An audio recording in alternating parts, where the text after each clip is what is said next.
Jangan lupa subscribe, like, comment, and share video ini.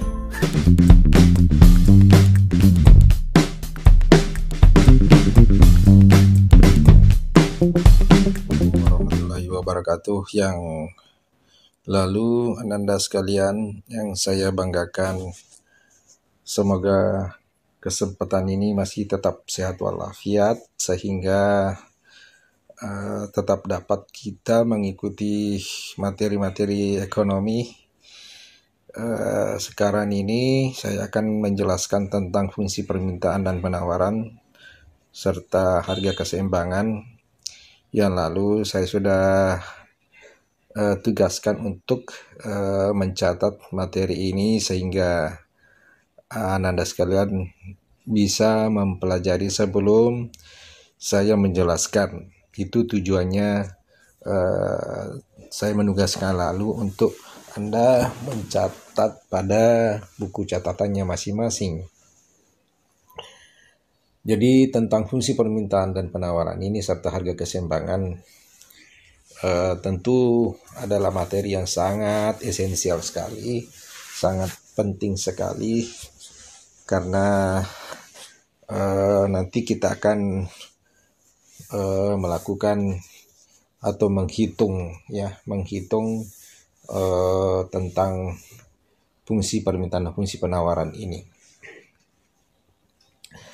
Jadi pertama-tama sekali untuk membahas materi ini adalah tentang pengertian dari fungsi permintaan.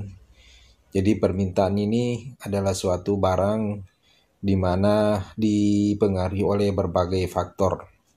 Ya, seperti yang lalu kita sudah menjelaskan tentang teori permintaan, ada beberapa faktor-faktor yang mempengaruhi permintaan. Faktor-faktor ini misalnya adalah harga barang itu sendiri, kemudian pendapatan, ada selera. Keterkaitan antara permintaan suatu barang dengan faktor lain itu dapat digambarkan ke dalam sebuah fungsi. Ini adalah bentuknya fungsi linier. Dengan demikian, fungsi permintaan itu dapat kita menuliskan rumusnya, di mana Q adalah sama dengan A kurang BP, atau P sama dengan A kurang BQ. Ananda sekalian, syarat untuk menuliskan fungsi permintaan A itu harus positif. Ya, kemudian B itu harus negatif. Jadi A itu adalah konstanta, ya. Jadi ciri khas daripada fungsi permintaan itu A-nya itu harus positif dan B-nya harus negatif. Sedangkan untuk menentukan fungsi permintaan kita dapat lihat sebagai berikut.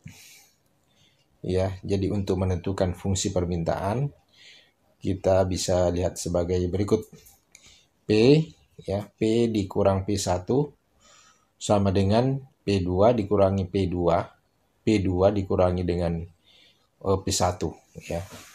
P2 dikurangi dengan P1 sama dengan Q kurangi dengan Q1 per Q2 dikurangi dengan Q1, atau P dikurangi dengan P1 sama dengan P2 dikurangi dengan P1 per Q2 dikurangi dengan Q1 dikali Q dikurangi dengan Q1, di mana Q dikurang Q1 per Q2 dikurangi dengan Q1 itu sama dengan B. Ya. Jelas? Ya. Lanjut. Kita sudah meninggalkan tentang fungsi permintaan. Sekarang kita masuk pada persoalan fungsi penawaran. Fungsi penawaran ini adalah suatu barang yang dipengaruhi oleh beberapa faktor, seperti tadi juga dengan fungsi permintaan itu dipengaruhi juga oleh beberapa faktor. Untuk fungsi penawaran, faktor-faktor yang mempengaruhi itu adalah antara lain harga barang itu, kemudian teknologi, kemudian pajak dan subsidi, ya. Dan untuk mengetahui keterkaitan antara penawaran suatu barang dengan faktor-faktor lain dapat digambarkan ke dalam sebuah fungsi. Ya, sebuah fungsi yaitu fungsi penawaran. Hubungan antara harga suatu barang dengan jumlah yang ditawarkan adalah positif. Jadi hubungan antara harga suatu barang dengan jumlah yang ditawarkan adalah positif. Ya.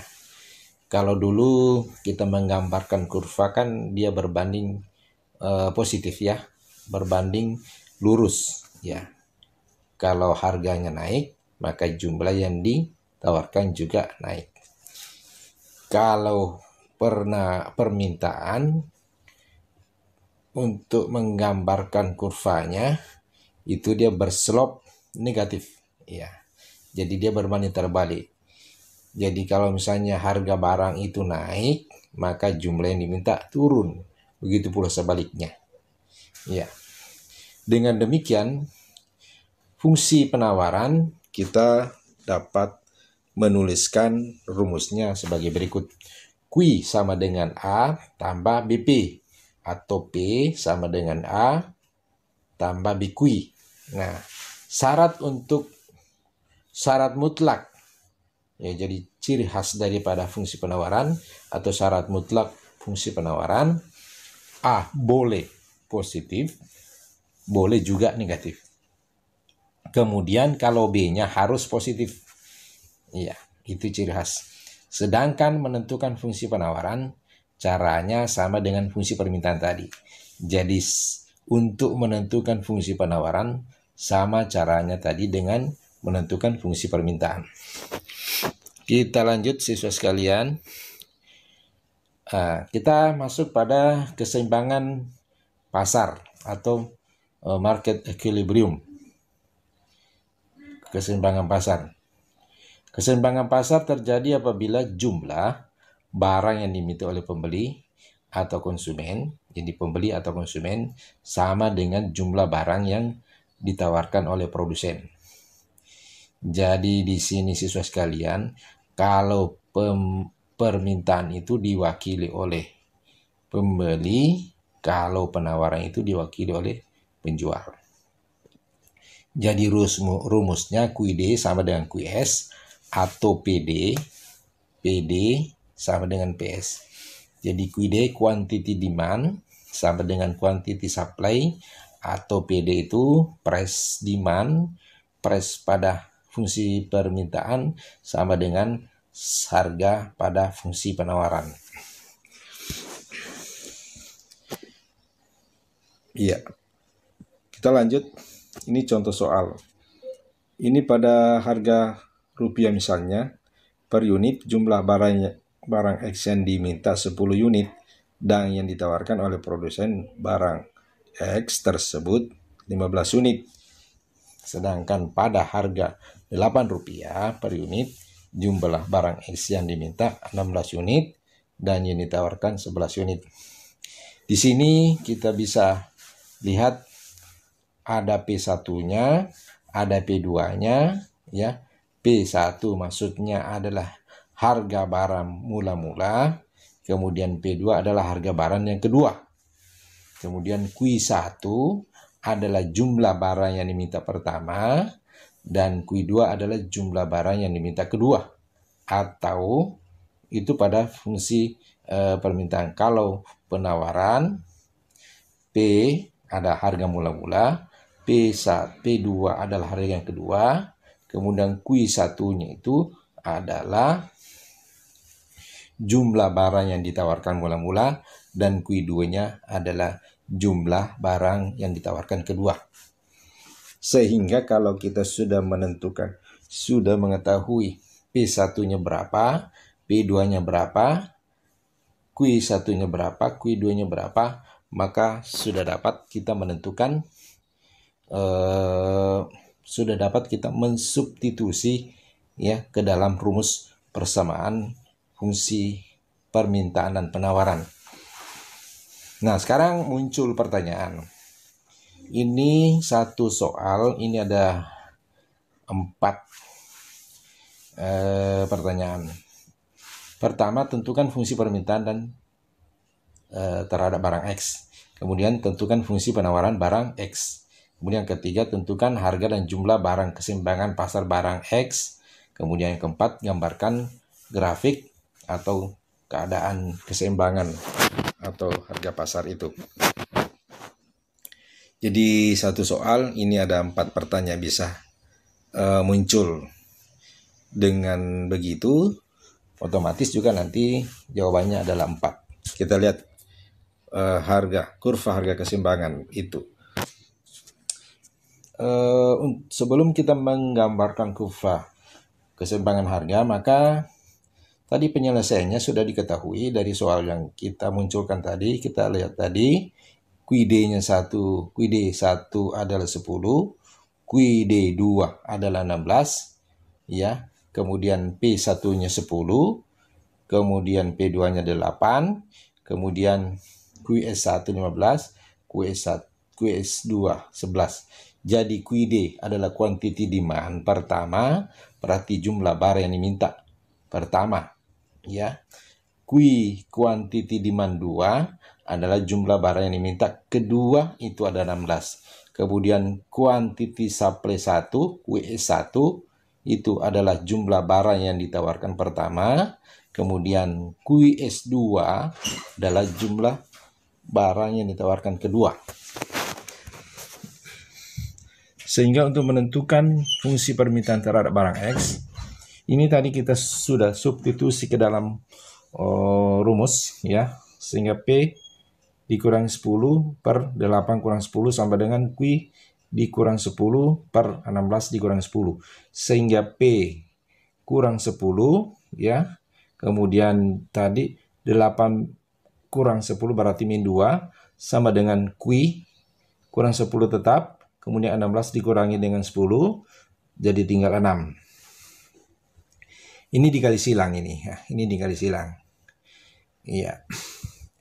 Dikali silang misalnya ini min 2 Q, ya. Min 2 dikali Q berarti min 2 Q, ya. 6. Kita dulu, kita 6 dikali P berarti 6P. Kemudian 6 dikali min 10 min 60 sama dengan, kemudian min 2 dikali Q berarti min 2 Q ditambah dengan min 2 dikali dengan min 10 berarti plus 20, ya. Lalu kemudian di bawahnya, ya, kita satukan yang sejenis. Ini 2 Q keluar sama dengan 6P masuk, ya. Karena berpindah ruas maka plus 6P berpindah ruas ke sebelah kanan berarti dia min 6P, ya. Kemudian 20, ya, tetap. Kemudian min 60 pindah ruas berarti plus 60. Lalu kemudian di bawahnya kita sederhanakan 2Q sama dengan min 6P, ya, tambah 20 tambah 60 berarti 80.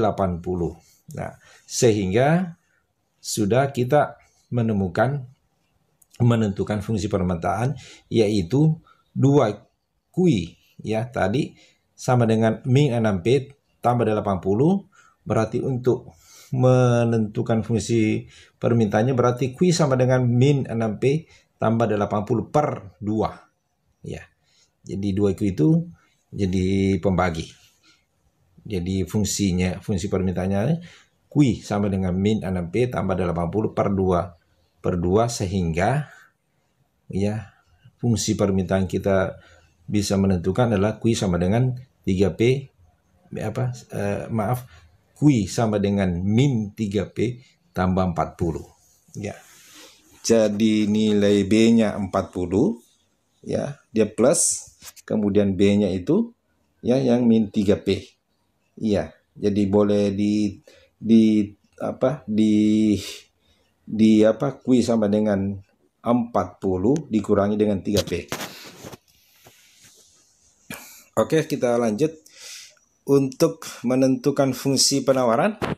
Ya, tadi cara perhitungannya sama. Ya, kita kali silang kemudian sederhanakan sehingga melahirkan fungsi penawarannya itu adalah Q sama dengan 2P min 5. Jadi A-nya adalah min, kemudian B-nya adalah plus.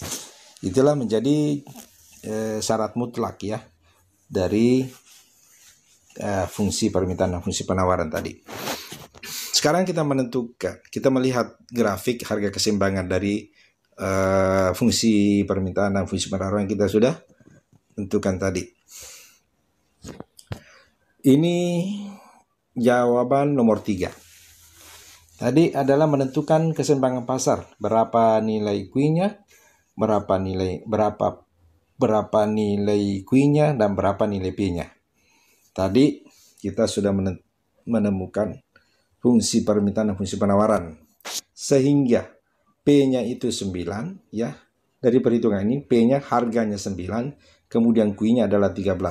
Artinya adalah bahwa ketika terjadi harga keseimbangan maka harganya itu adalah 9 dan jumlah yang diminta dan ditawarkan itu adalah 13. Ya, Q ini adalah jumlah yang diminta dan ditawarkan dan P-nya itu adalah 9. Sekarang kita melihat kita melihat kurva harga keseimbangan.